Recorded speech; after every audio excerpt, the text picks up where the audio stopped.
یو کس د پیغمبرۍ سوال وکړو چې ماته د پیغمبري میلاو شي، ارمان یې وکړو چې دا پیغمبري ماته میلاو شوی دی. نو الله پاک ویل چې خاص څوک څه غواړي هغه ته به هغه میلاویږي. خدا د مسلمان دپاره هم دی چې یو متعین څیز غوښتلو نه بهتر دا دی چې ته خیر وغواړې.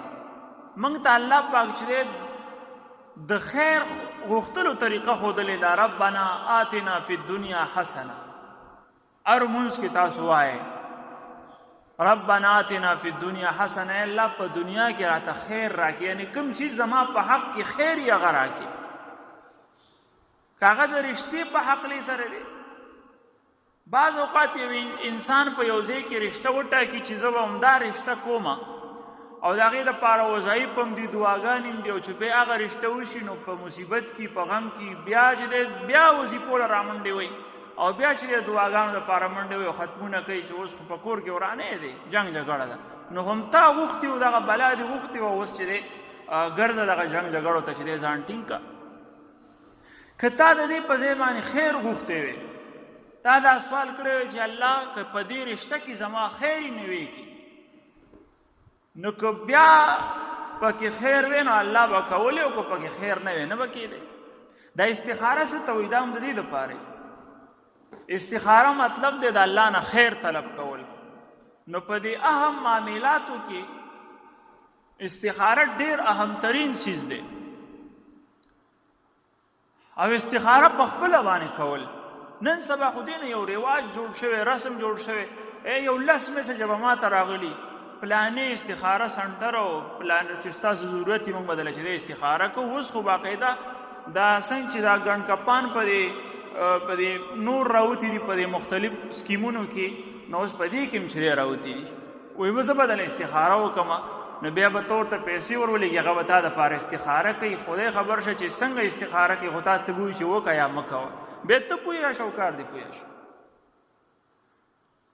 نو استخاره د الله سره مشوره ده. نو ولې ته ستا رب نه دی الله پاک، ته اوسه په خپله مشوره نه شي کولی.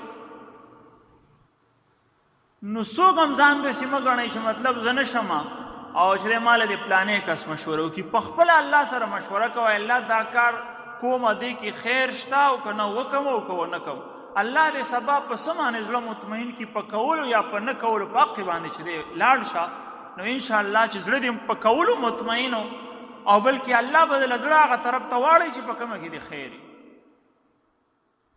دا هر یو کس کولی شي، څه ګران کار نه دی. بعض کسان وایي دا موږ نه شو کولی. نو بهی دې کې خو څه غر ته ختل نه وي، خو صرف دې کې دا وي چې یو دوه رکعته نفل وکړه چې وده کېږي او هغه وخت کې سوال وکړه او د هغې نه اخوا دېخوا قیسې قطارې پرېږده او داسې کې وده شه. بس سحر چې راپاسې زړه دې کم طرف ته مطمئن او په هغې عمل وکړه. بس دا استخاره ده. هغه خوبونه لیدل هم پکې ضروري نه دي چې ما خو لا خوب نه دی لیدلی ودرېږه. که سبا دې زړه کې بیا تردد چې وکم یا نه، دا کار وکم یا نه، دا رشته وکم یا نه، دا سفر وکم یا نه، دا کاروبار شروع کم یا نه، زړه دې مطمئن نه و، په سبا یې بیا وکړه.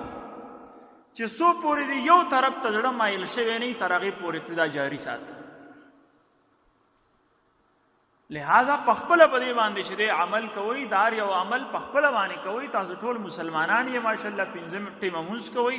نو څنګه چې مونځ کولی شئ، نو د مونځ نه خو هغه اسانه دی، یعنې په هغې کې خو څه داسې تفصیلات هم نشته. عام 2 رکعته نفل دي، په هغه مونځ کې څه داسې نور کلمات هم نشته دی چې هغه انسان ته ګران.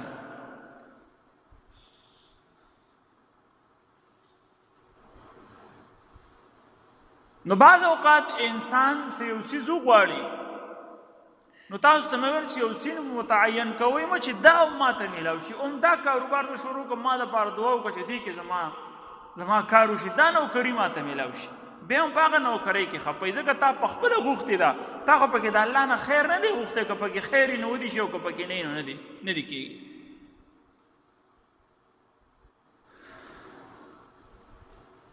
نو د الله نه خیر طلب کول.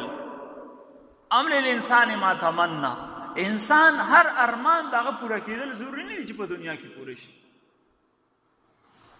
څوک به دا وایي چې زه اسمان ته وخېږم، نو څه کې دا به هم پوره کېږي. نو لہذا او نه الله پاک د چا هر ارمان پوره کوي. الله پاک ګوري پس کې خیر دی پس کې نه دی خیر. بعض اوقات یو مسلمان دی دعاګانې کوي وظایف کوي دا به وي چې زما خو دعا قبول نه شوه نو الله که پکې به خیر نه ځکه نه قبلېږي. الله پاک ستا دا دعا نه رد کوي ستا دعا به په یو طریقه کې الله قبوله کړي یا به له دغې دعا په ذریعه په وجه باندې تا نه بل مصیبت لرکړی یا په دې کې د خیر نه نو ځکه به یې درته نه درکړي او که دا نه نو الله پاک د دې دعا اجر به خامخا په قیامت په ورځ درکوي. ستا دعا چې کله هم ته د الله نه سوال وکړي نو هغه ابس مې ځي د هغې سیله به درته میلاویږي. بس ته صرف لاس اوچت که وغواړه په یو موقع کې ورته الله پاک د هغې سیله درکوي. په تا مصیبت را روان دی دلته ته دې ځای کې خیر غواړې د دغې خیر په ځای الله بل ځای کې مصیبت لرکو نو تا ته خو پته نه وه چې په ما را روان دی خو الله درنه لرکو. انسان ته خو هله پته رهږي چې راشي پې خو الله تا نه لر کړی دی ته ویې جوړې بس زما هغه کار ونه شو صرف یو کار پسې نښت دی. ام للانسان ما تمنا فلله الاخرة والأولى. د آخرت او دنیا دا ارس د الله ملکیت دی دا د الله دی په دې د الله قانون چلیږي. دینه مخکې د بوتانو تذکره تېره شوه. بادشاهت د الله دی خالق الله دی بادشاه هم هغه دی ځان له په ځان له خدای دی ځان له په ځان له معبود دی څوک هم اوس نشته په عبادت کې شریک نو هغه سره شریکان مه جوړوئ او هغه ځان له حاکم دی چا ته پیغمبري ورکوي خوښه یې هغه ته ورکوي چا نه مشورې نه دي نو الله ته د مشورو ضرورت نشته. زمونږ د بعض تبلیغي ملګري اکثر وایي مشوره سنت دی وایي الله پاک فرشتو سره مشوره کړې وه نو فرشتو سره مشوره نه ده کړې هغې ته مشوره نه وایي. الله پاک ګوره مشوره هغه کس کوي چې د مطلب زما رای کامله نه ده کېدی شي پکې غلط شم د نور نه مشوره والم یا زما خیال دی کېدی شي وروسته دې کې څه غلطي راونه وځي نو د نور نه پکې رای والم. الله پاک چې دی مشوره صرف د هغې رای معلوموله الله پاک مشوره نه اخلي د چا نه. مشوره خو هغه کس چې ناقص وي عقل پوره نه او صرف موږ ته طریقه وښودله چې تاسو مشوره کوئ. تعلیم للامه د امت دپاره د خپل انسانیت دپاره یو تعلیم او یو قسم له تاسو خپل منځ کې کوئ مشوره. البته داسې ویلی شي پیغمبر د صحابو سره کړې ده او صحابو خپل منځ کې کړې ده. الله پاک فرشتو سره مشوره نه ده کړې نو د هغې سب اعتراض باقاعده خلک کوي چې دا څه دپاره مشوره وکړه نو د هغې جواب هم دی چې الله پاک مشوره نه ده کړې صرف رای معلوموله او دا چې خلق بیا مشوره کوي خپل منځ کې. وکم من ملک فی السماوات لا تغنی شفاعتهم شیئا. او څونه داسې الله پاک وایي ډېر زیاتې فرشتې دي په اسمان کې د هغې سفارش به قیامت په ورځ ګورئ نه قبلیږي. نو تاسو چې ته دا خیال ونه ساتئ چې زه دې عمل نه کومه زما پلار ډېر نیک سړی او زما نیکه یا مطلب زه د پیغمبر زوی یم زما به سفارش کېږي نه. فرشتې د الله څونه نږدې مخلوق دی هغه د سترګې د رب برابر د الله پاک نافرماني نه کوي. الله وایي د دې سفارش یې به هملته نه قبلیږي. الا من بعد ان یأذن الله. نو د فرشتو کثرت سره ډېر لوی تعداد دی په اسمان باندې وایي داسې دي چې یو لوی ځای داسې خالي نه دی چې په هغې باندې فرشته الله پاک ته په سجده کې نه وي پرته یعنې کثرت د هغې ډېر زیات تعداد دی. او د عرش چې کومې فرشتې دي د هغې وایي 8 صفه دي. ابن عمر رضی الله عنه روایت دی او ابن ابي حاتم نه ابن کثیر رحمت الله علیه نقل کړی دی چې په عرش چې کومې فرشتې د عرش د لاندې دي او عرش هغې ټینګ کړی په هغې کې د یو فرشتې د غوږ او د سټ په منځ کې دومره فاصله ده که یو مرغۍ رفتار خو تیز رفتاره مرغۍ سفر شروع کی 200 کاله پورې هغه دا فاصله چې دی نشي طی کولی.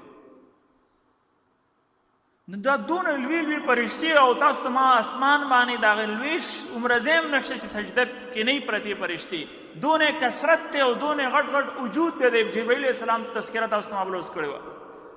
نو الله وایي چې دا هم دونه فرشتې که دا ټولې فرشتې راجمع شي او یو کس د جهنم نه رایستل غواړي نشي رایستی سفارش نه قبلیږي.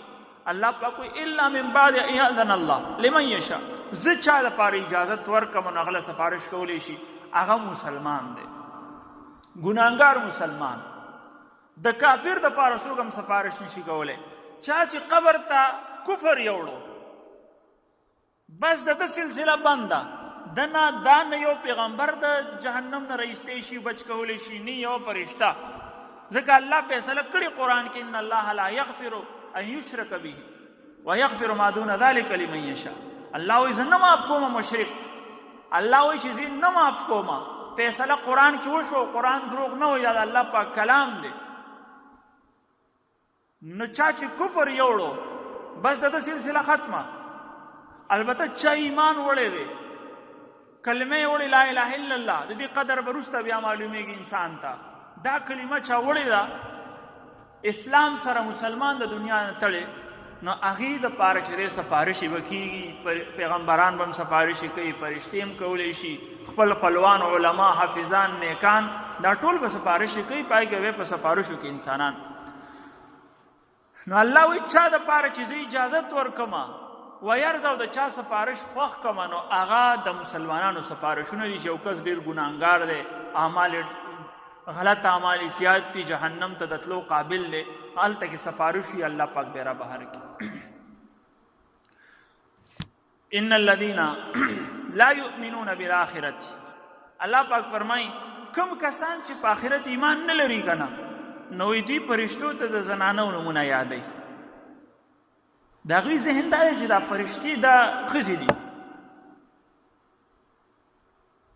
فرشتې ښځې نه دي بلکې بعض مفسرین خو لیکلي دي چې د هغې جنس نه دی معلوم ځکه هغې ته دا ښځه او نر خو هغه ځای کې چې کوم ځای کې تناسل او د توالد تناسل سلسله جاري کولو دپاره مذکر مؤنث هغې کې دا سیسټم نشته دی او هغه داسې هم دی چې اول وړی یو بیا ورو ورو غټېږي ماشوم یو بیا غټ دا سیسټم هم پکې نشته الله پیدا کړي بس غټ دی فرشته او ماغه شانې نو دا موږ چې دا فرشته یادو نو دا لفظ مؤنث دی دا لفظ مؤنث دی خو فرشته په خپله باندې مؤنث نه ده یعنی دا لفظ مؤنث دی نو موږ وایو چې دونه دا فرشته ده نو دا لفظ په وجه باندې موږ د مؤنث نسبت کو په حقیقت کې چې دی هغې دپاره عام طور د سړي لفظ کېږي اگر چې سړی او ښځه په هغې کې نه خو لکه د سړي نسبت ورته چې دی مناسب دی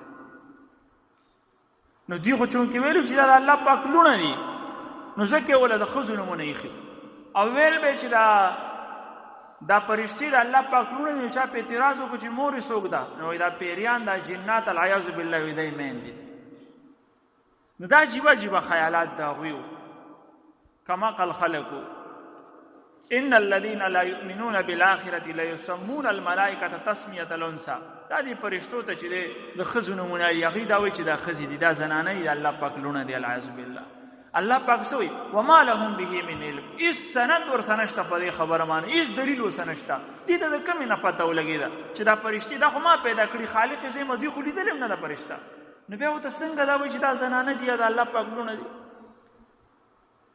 ان يتبعون الا الظن الله پاک دا خیالاتو پسې شوي دي وان الظن لا یغني من الحق شیئا الله پاک دا حق په مقابله کې د خیال او د بې بنیاده ګمان هیڅ حیثیت نشته یو طرف ته حق دی قرآن دی الله دی پیغمبر دی او بل طرف ته دوی خیالات دي نو خیال بې بنیاده خیال او بل طرف ته حق او سچ کتاب او پیغمبر او دلیل مضبوط سند نو د سند والا خبره په مقابله کې د بې سند هیڅ حیثیت نشته الحمد لله رب العالمین والعاقبة للمتقین والصلاة والسلام علی محمد